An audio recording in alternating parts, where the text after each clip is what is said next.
Good morning, everybody. We're going to go ahead and just wait for a couple seconds to get everybody inside. Thank you so much for joining us today.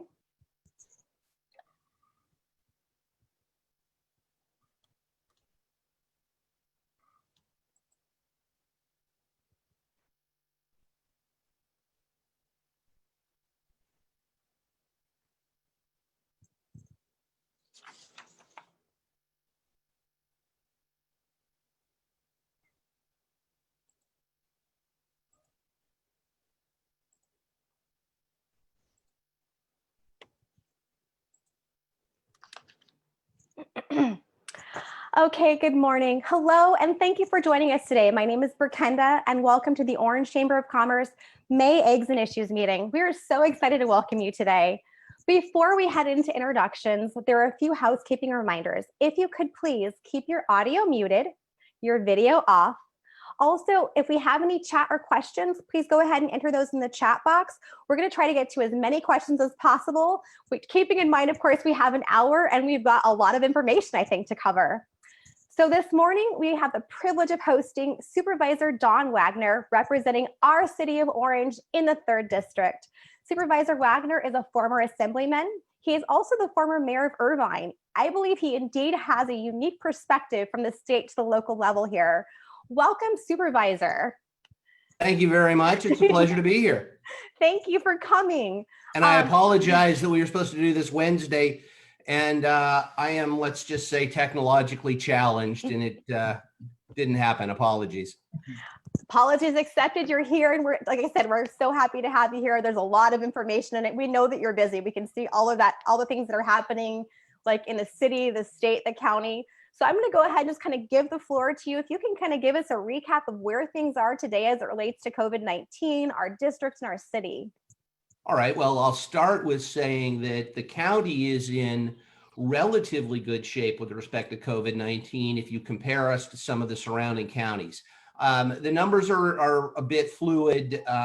We're seeing an uptick in our skilled nursing facilities, which was late in coming. Other cities and other counties and other places in the state had seen that earlier. We're working through that particular issue right now, but we still find ourselves in a much better position than our surrounding counties in terms of hospitalizations, in terms of deaths, in terms just in general of the physical impact of COVID-19 on us, which is what has gotten us to the point where the governor is allowing Orange County to start the reopening process, to do it in an orderly and safe manner, to empower businesses to put in place the types of restrictions they feel they need to be responsible to protect their employees, to protect their customers, because if you don't feel safe, you're not going to go into place in the first place. And otherwise to get us safely back on the path towards an economic reopening. The good news, I guess, is that the rollout has been slow but steady. There was a time when the governor was saying we're weeks away from opening, and then he reevaluated, said, okay, we can come up with some guidelines and start opening within a few days. So the counties have been really pushing very hard for a safe, science-driven reopening of not just our county, but throughout the state of California.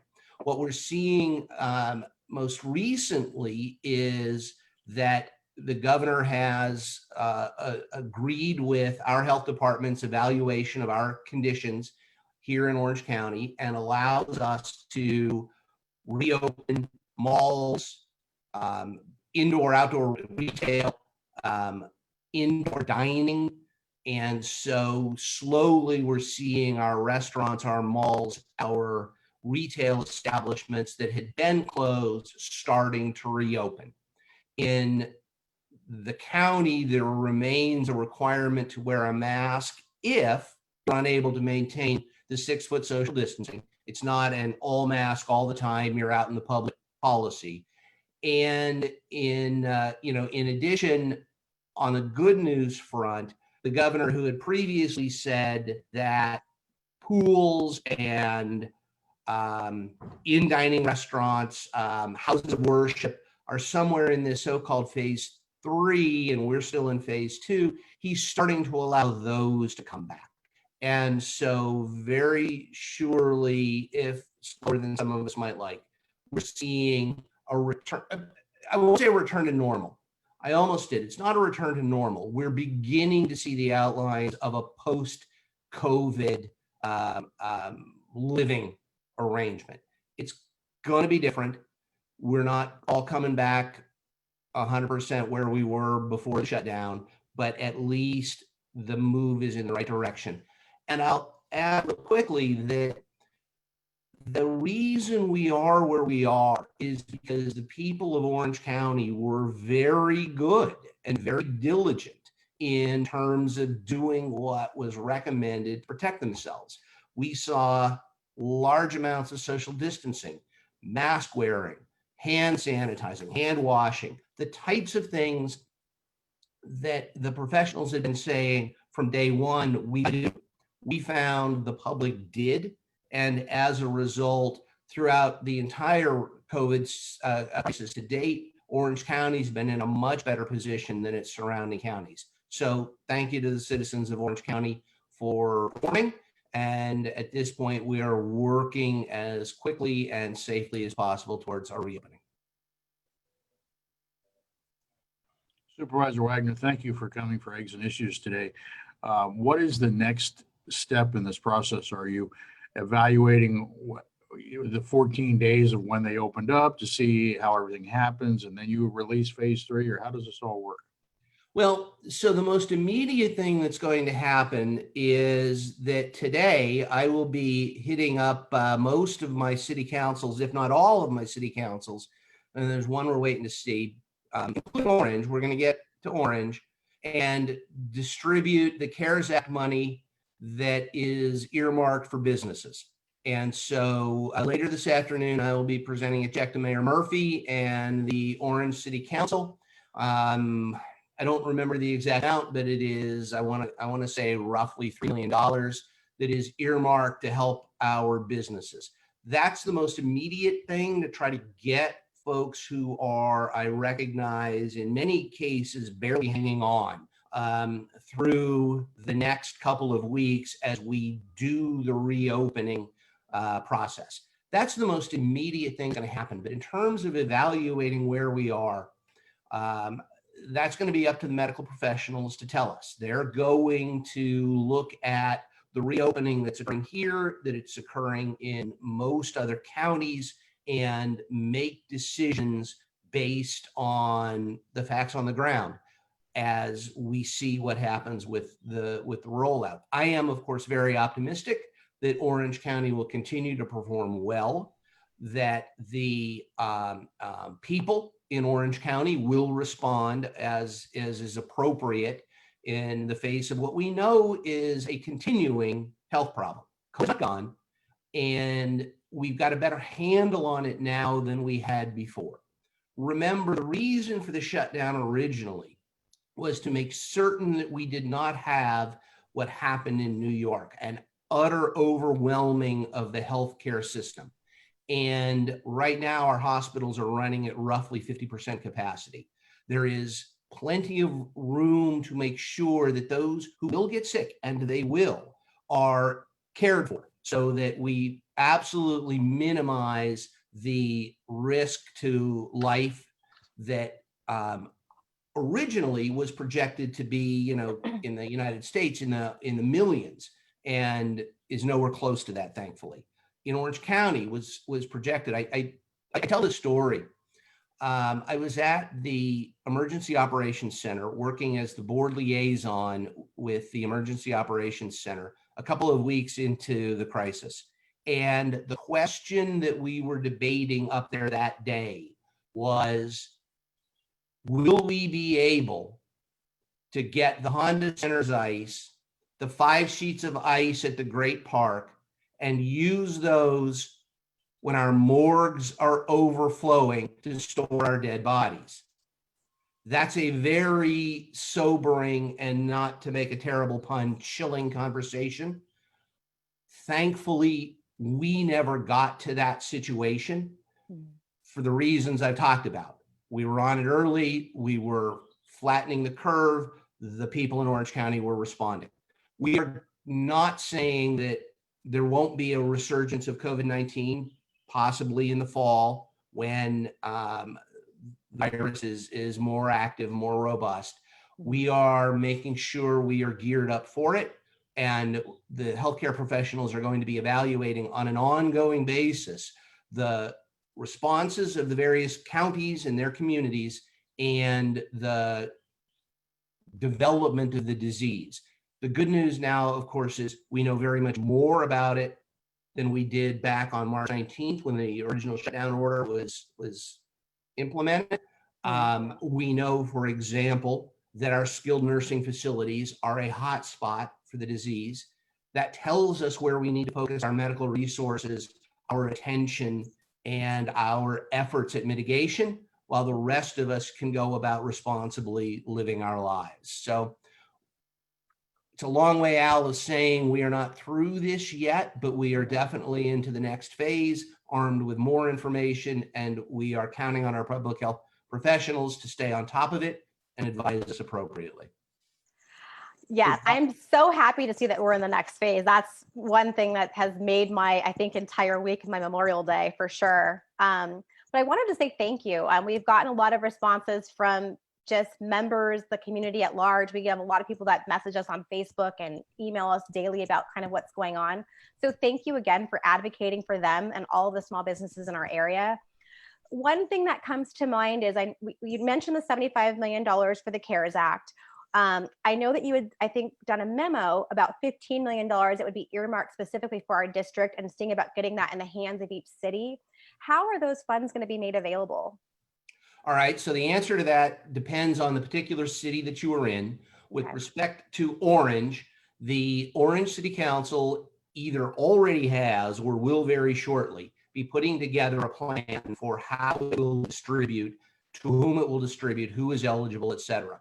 Let me give you a couple of ideas, but the quick thing to tell you is the money will be delivered today, and the money will be available to the residents of Orange as soon as, or the businesses of Orange, however the city council wants to divide it up, as soon as they are able to figure out their plan. And they may already have it in mind. Ask Mayor Murphy. What I would say is that some of the money, a little more than $1 million of it, is being withheld for the unincorporated communities in my district. And my office will be responsible for parceling them out. The things we're looking at specifically there are the kind of some of the same things I would expect any of the individual city councils. We've got a size limit on the businesses that can take them. We need to have some evidence from the business owner that they suffered something in the way of a loss that's COVID related. That's a requirement of the federal government in dispersing this money. It's got to be COVID related. It can't be just a backfill lost profits or something along those lines. We're looking at, have you laid anybody off? We're looking at this year versus last year. Have you got a demonstrable, I think we pegged it at 25% revenue decline this year over last year. There are metrics that are available to the councils to decide what best works for their city. To give you just a quick example, what works in Orange may not be the same thing that works in Villa Park or out in Yorba Linda. And so I'm leaving it to the cities to make the decision for themselves and their residents as best they can. I'm just trying to make the money that the federal government has made available to us as available to them as quickly as possible. Okay, that makes sense. So last Saturday, the county began opening at a much larger scale, and we saw some changes, drastic changes pretty much over the weekend. And so I believe that puts us in late stage phase 2, perhaps heading into phase 3. What do you think about the timing of that? Are we going to continue going at that pace, or what does this look like for us? That's a great question for which I'm not sure there's an answer, in part because it's been a moving target. As I said, the governor was saying we're weeks away, and then the next day he said no, you're days away, and then the next day he said you can open on Friday. So there's been a little bit of mixed signals coming out of the state. One of the things that the governor said on Monday was that the houses of worship are in stage 3. Those of us that were open were in phase 2. And then on Tuesday, he said, well, no, we're going to let the houses of worship open now. So are we in phase 3 now, or are we still in phase 2 and you've changed? I don't know, because the truth is the phasing system has been completely made up by the state. The statutes, the emergency orders, none of them talk about phases. The rules change during phases. It makes a little bit of sense given the disease and what we learn about it and what we can do safely to break things down by these phases, but there's no hard and fast rule. I would tell you today we are in phase 2, but the rules as to phase 3 are bleeding over into phase 2. The city, maybe it was the county of San Diego, one of them asked last week for a pilot program to get into phase 3 faster. I asked for the same thing at our Tuesday board meeting, and then the word came down from the governor that we were kind of there already. So what phase are we in? You tell me. What matters most to me is that people are able to get back out into our communities and start living their lives again with, as I must say, because it's important, the appropriate protections. Now, I guess right in line with those appropriate protections, what resources do you recommend for every industry seems to have its own particulars for sure. Right. What do you recommend for somebody to kind of stay on track with all of the regulations? Like, where would they find the best source of information, do you think, at this point? For the business community, I would say this: most of the different industries are, have trade groups, have some sorts of organizations that have published best practices. Okay. I don't know whether the chamber does or not. My office, and you can find it on my website, has attempted to aggregate some of what we've found. I'll give you a quick example. I think you can find online the state of Alabama's guidelines. And the state of Alabama was extraordinarily detailed for industries across the board. Go take a look at what Alabama's doing for industry specific stuff, and then adapt it to your own local circumstances.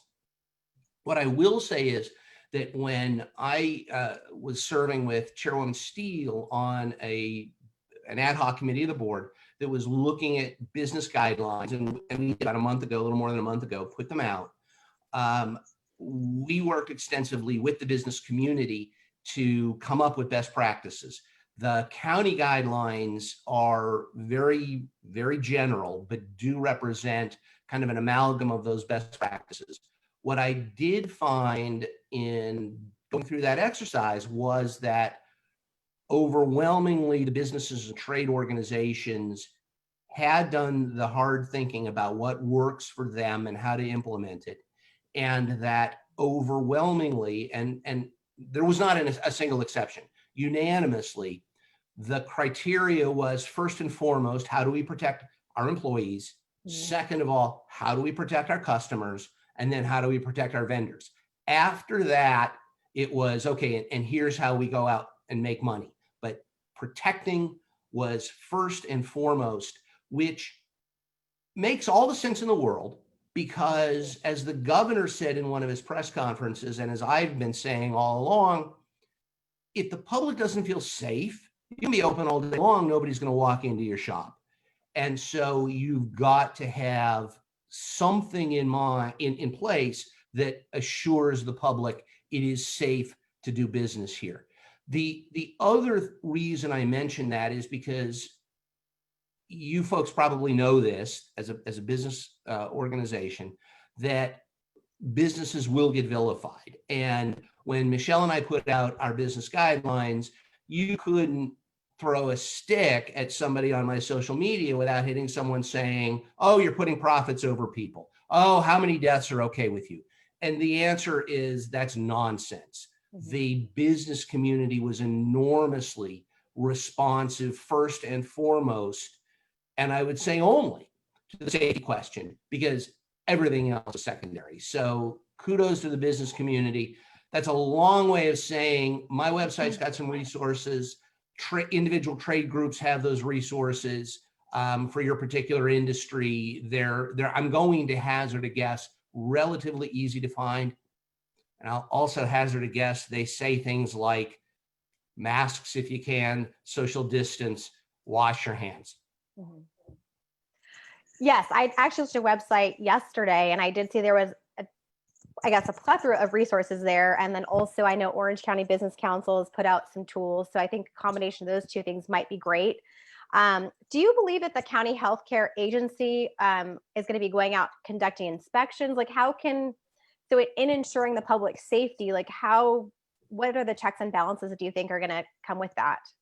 I do not anticipate the health department going out and doing, for example, mask checks. And the sheriff's department has already said they're not going to go out and do mask checks. What we've found in the entire course of this disease has been that a light hand, a education, as opposed to say a citation process, has worked much better than a heavy-handed approach. The sheriff's department has said that. The healthcare agency has said that. The healthcare agency will continue, for example, in its restaurants to do the normal health monitoring and health checks that it does, which is entirely appropriate.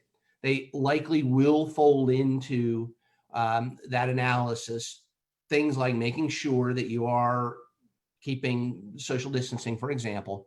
But the truth is, my expectation from 30 plus years working with the business community is that a lot of this is going to be self-policing for the reasons I mentioned before. You want your customers to feel safe coming in there. And if you're ignoring the rules, expect your customers to walk down the street and ignore you. That makes perfect sense. And I think I saw a little bit of that happening over the weekend on Sunday and Monday. You can see people kind of comfort levels and things like that. What kind of fiscal impact will COVID have on Orange County in the coming months? Our budget does not look good.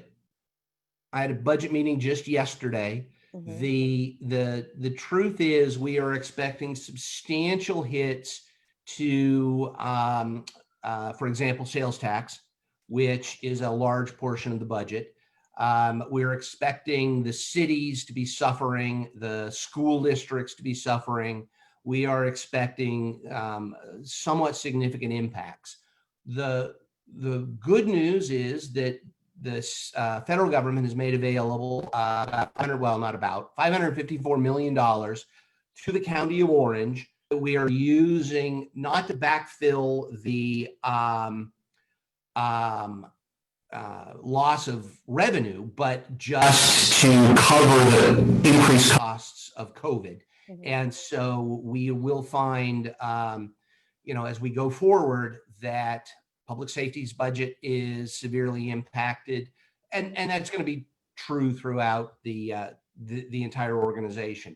We are hoping to avoid layoffs.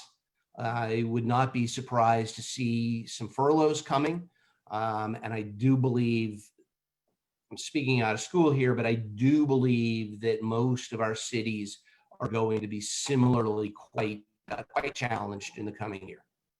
That revenue, the sales tax revenue, for example, that was lost over the last 3 months isn't coming back. Those are sales that didn't get made. Correct. Okay, let me see. I've got questions coming from all sides. We're on Facebook Live and we have chat here. So let me just see what questions I have coming in from Facebook just to give them some attention. So this looks like it's going back to the $15 million for our district. How much was earmarked for Orange? Did we answer that specifically? I didn't answer that specifically. I don't have the number in front of me. We divided it up by population. I want to say it's 3 million. Actually, I can get you the exact number. Hang on Okay. just a second. Let Thank me you. see what is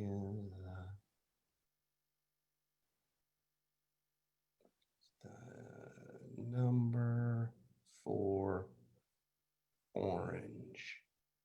Okay. As soon as I get that, I will give you that exact number, but it's in excess of $1 million. I want to say maybe as much as 3 million to the city of Orange. Okay, perfect. Let's see what other We questions. divided it up, just so you know, we divided it up by population. Oh, okay, And- that makes sense. And Orange is the second largest city by population in my district. And it looks like there's a follow-up to that question. Would there be a maximum grant amount for restaurants in particular? That's going to depend on each city and whether they set a maximum or not. I'm Okay. going to guess, I'm going to hazard a guess. The answer is yes, but what it is going to depend on each particular city. Okay. I got the answer. 3.4 million for the city of Orange. Okay, thank you. Yep. I'll put a lot of us at ease. Do we have adequate testing available? I guess what grade would you give Orange County on our ability to continue testing and keep on top of things? Great question. The answer is yes, we do currently have tests available and sufficient tests. The state has set a benchmark for how many tests it wants to be available. We exceed the benchmark. In round numbers, the last I heard was the County of Orange has available through the county and through the private providers a capacity for 9,000 tests per day, which is in excess of what the state requires. That said, we are not seeing people in the County of Orange accessing the tests at anywhere close to the 9,000 a day number. The last number I actually saw, but it's a week and a half old now, was we had capacity for 9,000, and the prior day, 303 people asked for tests. So we are nowhere close to exceeding our capacity. Wow. Okay. Yeah, 300 is nowhere close to the 9,000 that we could do. And it should be much more. And I think that was a low water mark. It is becoming more every day, but we're nowhere near the 9,000. And the testing issue's been one that's been somewhat hard to get a handle on, because a lot of the medical professionals, our healthcare department, was not pushing tests early on, because what they will tell you is that if you have the disease, one of two things is true. You need to go to a hospital, and you'll know it, or go home, stay away from people, and take care of yourself like the flu. I don't want to call this the flu, but the treatment was the same. And the response was, you don't need a test if you're not looking to go into the hospital. If you don't feel good, stay home. And so the testing is important because it helps with information. It tells us who's got the disease, where it is, what the real death rate is, if we know what the real infection rate is, what the real hospitalization rate is, if we know what the infection rate is. But in terms of the most important thing, getting people healthy again, doesn't tell you very much. So our healthcare professionals weren't pushing tests early on. Then the feds said they wanted them. The state said they wanted them. We've ramped up our testing. We're trying to be responsive. We're trying to get that information. But at the end of the day, if you don't feel well and you don't need a hospital, stay home. Which is what I tell you if you had the flu or the cold. Yes, I think those of us who work in offices have been saying that for years. Please don't cough on me. Right. Stay home. Beach parking. We're heading into another weekend. It looks like I have a question or a comment concerning the beach parking reopening to full capacity. So is that active now, or is that something that's happening over this weekend?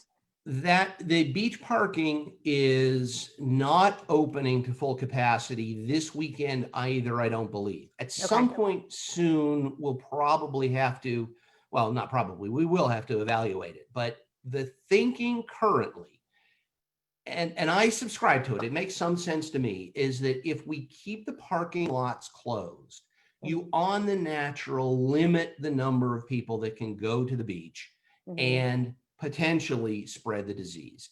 We're learning more and more about how difficult it is to spread the disease outdoors, how difficult it is to spread it, and how conducive sunlight is to beating back the disease.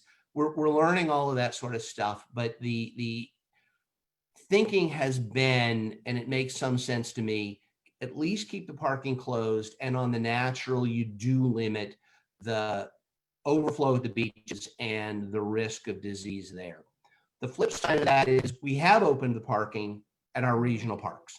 And so we are providing some opportunities to get outdoors and to have parking available at the regional parks. So that's where, now wait a minute, isn't it full capacity? All right, now I'm gonna stop us here. Pat just sent me a text that OC Parks just announced full capacity, meaning they're opening. I think I have that as breaking news here as well in my chat from You learn something every day. As everyone can see, things are happening as we're speaking right now. Like, that's how changes work.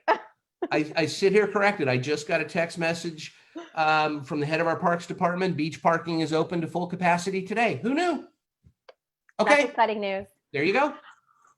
I will say, as somebody who frequents the beach and the beach cities, I've noticed that bike sales must be up because I cannot find bike parking. I mean, I normally ride my bike out every weekend, and it's like people are just, I think, ready to get out, which is nice. And it seems like people are being safe, which is also really good.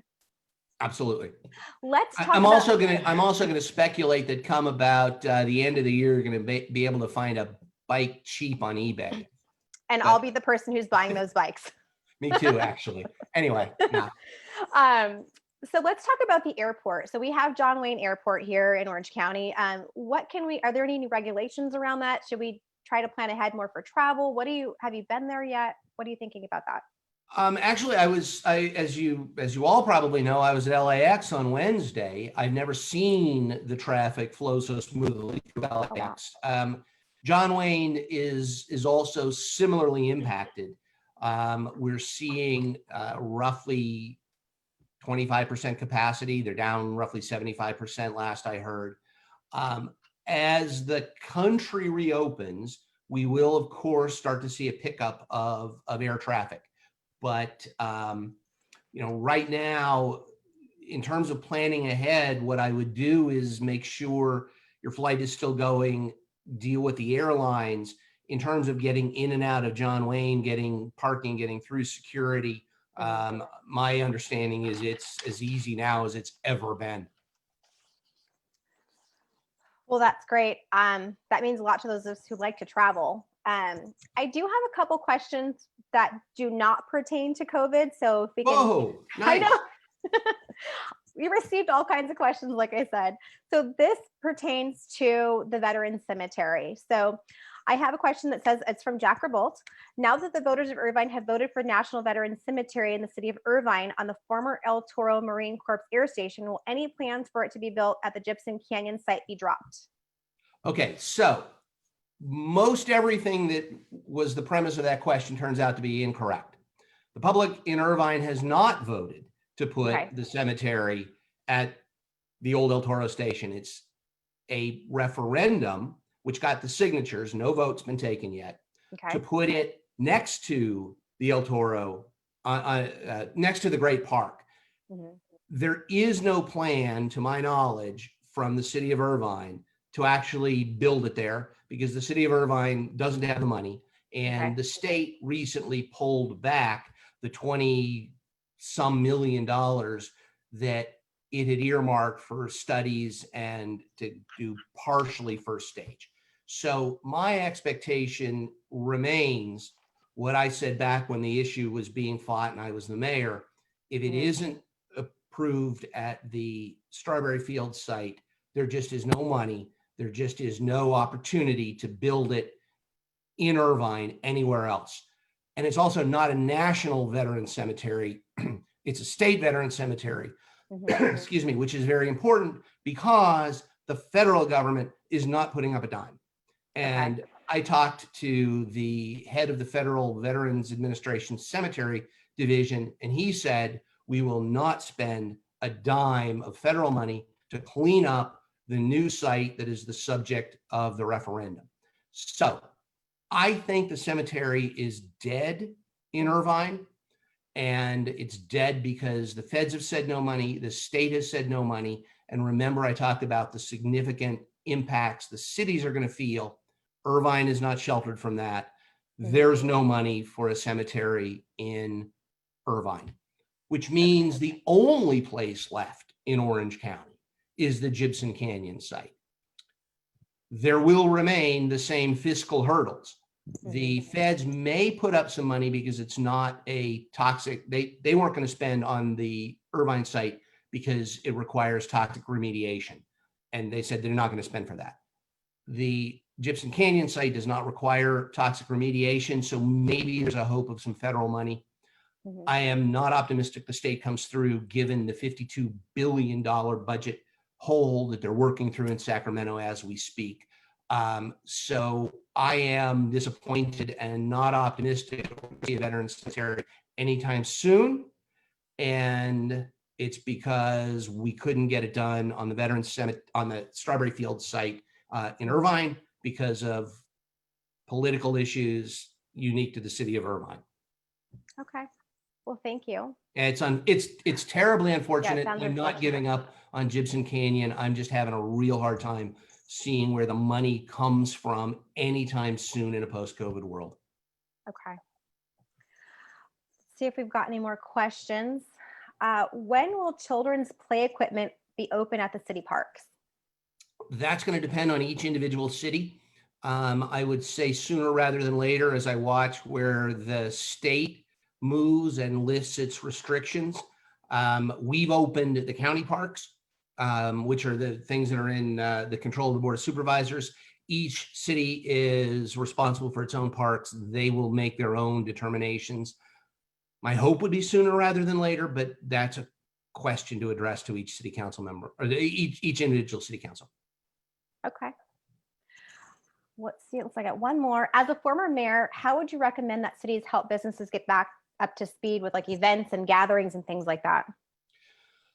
Oh, the first thing I would recommend is that the cities look very closely at the policies they have in place currently for dealing with COVID, because they range across the board. I mean, I know, for example, my city, Irvine, has a somewhat strict mask policy. Some of the other cities have less restrictive mask policies. Now that the state is making changes, is removing the stay-at-home order, is lightening up on its restrictions, take a look with your own healthcare professionals, work with the county's healthcare professionals, see what makes sense for your individual cities in terms of changing the rules and requirements, lightening up. And if it isn't appropriate in your city, you're not going to hear me second guess you. That's why the city councils exist, is to make those kinds of local decisions.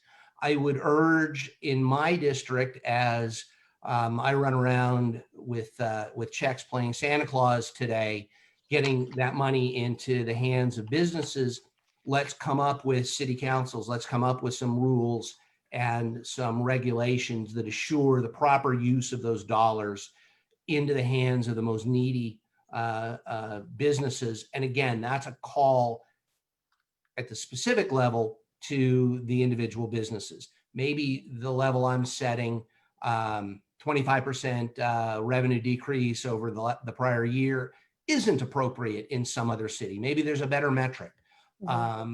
Maybe the layoff, I mean, we got a metric, a layoff of at least one full-time employee. Maybe that doesn't work.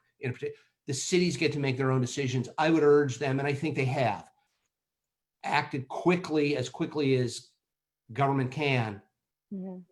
We made this available made the determination on Tuesday, and the money's in their hands on Friday. That's not bad for government.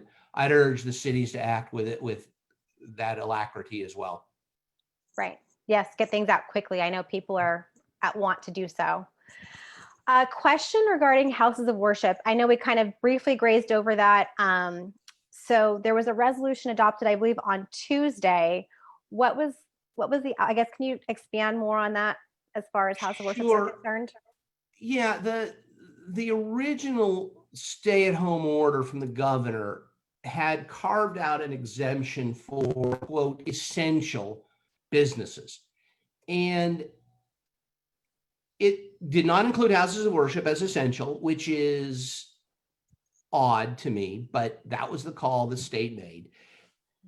And it did allow as an essential business Costco, because Costco sells food.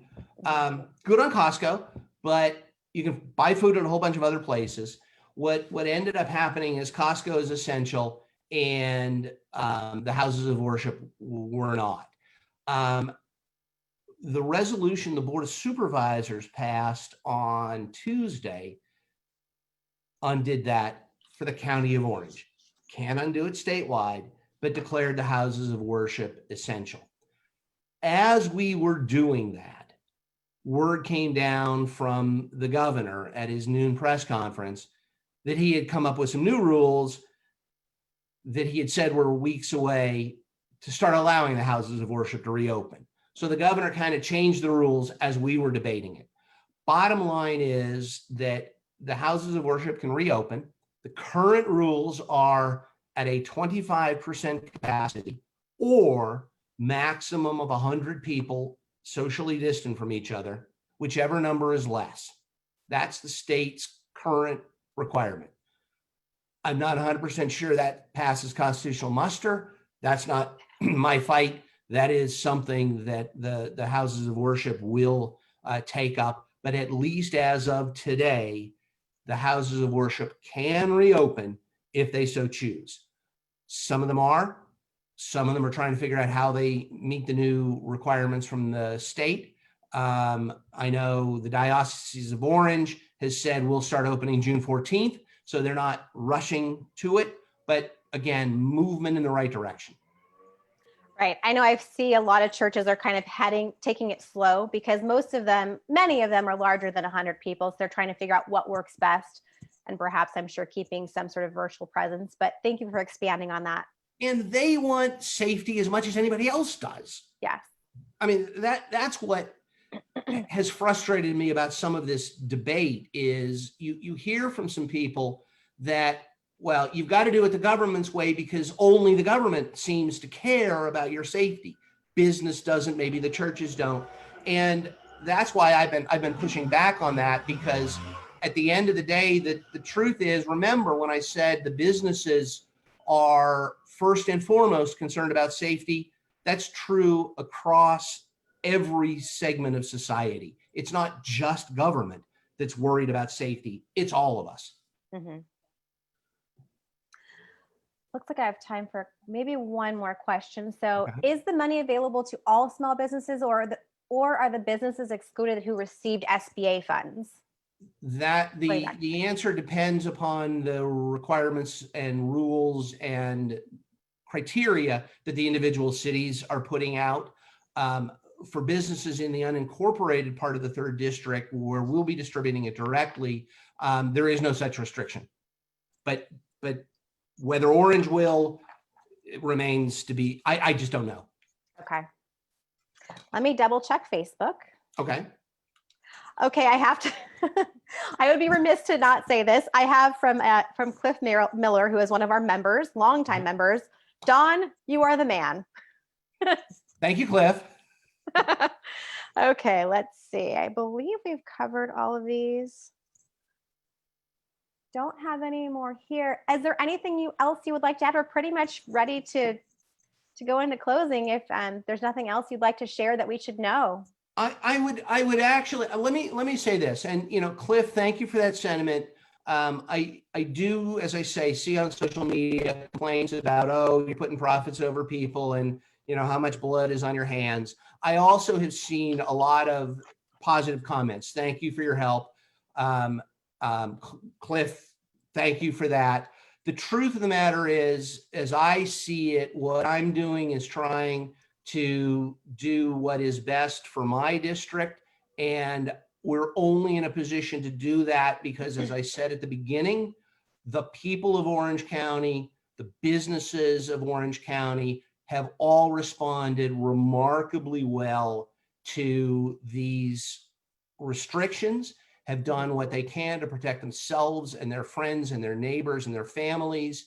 And we are where we are, not because of me in government. We are where we are because the community has responded so very well to a truly unprecedented in the lives of almost all of us